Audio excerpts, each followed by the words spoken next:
Guten Tag everyone and welcome back to another video. Today I have been searching through some of the maps that I have been crafting for the redistricting, and I have been looking especially on western maps to see how we can expect them to unfold, including the state of New Mexico, which will be probably a democratic gerrymander, and the state of Colorado, which has an independent commission. But I think I have 6 maps ready now, and the first one, which is not a western state, is the state of Pennsylvania. I think I have been looking at this earlier, and this is certainly a difficult one, but I do expect that Republicans will have the power to at least craft a fairly fair map. They could have gerrymandered something out of proportion, but there is a Democratic governor, Tom Wolf, and I believe that he has to sign it. And so I expect that Pittsburgh will only have 1 blue district, and there will be 4 very democratic districts in the Philadelphia area. This is Chrissy Houlihan. She will probably lose here. Brian Fitzpatrick will probably hold on because this is only 2% Democratic. This is like 8% Republican.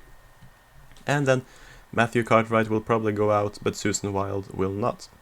And it's a very, very Republican district out here, which I honestly don't know who would be representing it. But otherwise, there would be Republican gains here. They currently have 9 seats in Pennsylvania, and we would be looking at 6, 8, 10, maybe 11 seats for the Republicans in this scenario. So it will be exciting to see if this is something like something that might come to fruition, because it is sort of a gerrymander, but not really, because the districts are quite compact. The next state is the state of Colorado. Now Colorado is exciting because it is actually gaining a district. So I've made one heavily Republican district around the city of Colorado Springs in El Paso County. It's interesting because it is a city, but it is still a Republican, and in a blue state, so it's quite funny. Also, most of the rural areas are heavily Republican, but still these districts are not that conservative. I've sort of given the Democrats 3 very safe districts and 1 quite safe, and this one, which is the 7th, is looking like it's a GOP district, but knowing the trends in Colorado and where that state is heading, this one would also probably, I guess, go blue in most scenarios. But if not, it would be a 4-4 map, but I think that the Democrats would gain so much in this district that they would actually gain a 5-3 advantage in Colorado, which it's hard to say what is most fair. 4-3 is quite fair in Colorado, but 5-3 or 4-4 is also okay. Not that it's a goal always to make it fair, but I mean, it's an independent commission, so who knows.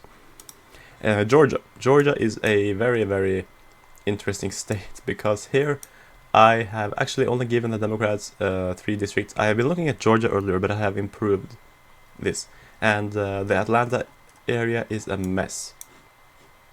As you can see, the 7th district and the 6th are now extremely Republican, and I made the 9th district, which was represented by Doug Hollins. I made it stretch into the Atlanta area, same with the 11th and to a certain degree the 14th. So this one is certainly a very effective Republican gerrymander, not to mention the 2nd district, which currently has a Democratic representative. Now going on to the state of Kentucky, I actually have 7 maps. This is just a it's a Republican gerrymander, something that you could expect, because there is no reason for why they would keep a Democratic district in the Lexington or Nashville area. Yeah, this is Nashville, not Lexington.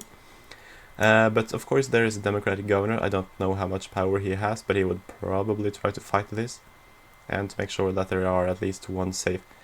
Because now there is 1 safe Democratic and 1 competitive, which is Andy Barr's district, the 6th. But this would only leave this one quite competitive still, but probably a GOP seat. So it's quite difficult for the Democrats to win anything in this scenario in Kentucky.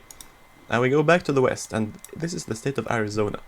Arizona actually had a need to adjust a lot for population trends.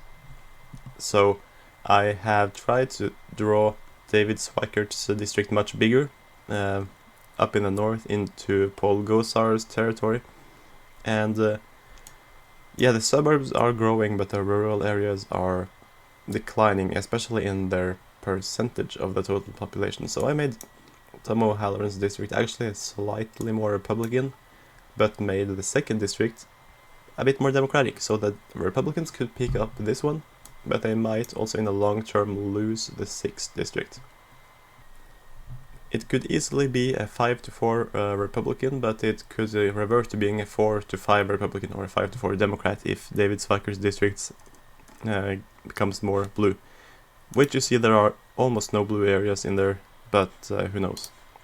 This is blue, and it is growing. The Phoenix area is getting bluer, including the northern suburbs. Now, Utah is quite easy, Utah is quite easily to categorize as a state with 4 Republican districts, and I have redrawn them so that the Salt Lake City area is very much split among these districts. There's one very big district that covers almost all of the state, and there are 2 quite small but still very Republican districts that are in the Salt Lake City area, and this one, which is not really competitive. It is still very red. And the last one, I believe, is the state of New Mexico, which is easily a Democratic gerrymander. I mean, there is no problem for them to draw 3 very Democratic districts. It's quite easy, actually. If the Republicans try to win, I mean, they could make a play in both the 3rd and the 2nd, but there is really no hope, because the Democrats have full control in this map. As you see, it's very, very blue. Very blue. So there is not really a hope here. But in the end, the party that makes the most gains out of this is the Republican Party. They might gain 1 in Arizona, in Kentucky, they might gain 3 seats in Georgia, and maybe 1 in Colorado. We will have to see about that. Definitely in Pennsylvania, I think they will gain. So, unless the Democrats can draw the maps in the states of Illinois, New York, and California, as to gain them a lot of districts. I know that California has an independent commission, but unless they can gain a lot of districts there, they are definitely going to lose districts from redrawing alone, and more will follow when the 2022 midterms roll around. And it will be exciting to see how much of a red wave or red tsunami we will have. But anyway, this is all I had for you guys today. Please like this video, please subscribe and share as much as possible. I am currently at 143 subscribers, trying to grow, trying to increase, and it's always exciting to see how things shape out. So please like and share, and I'll see you next time.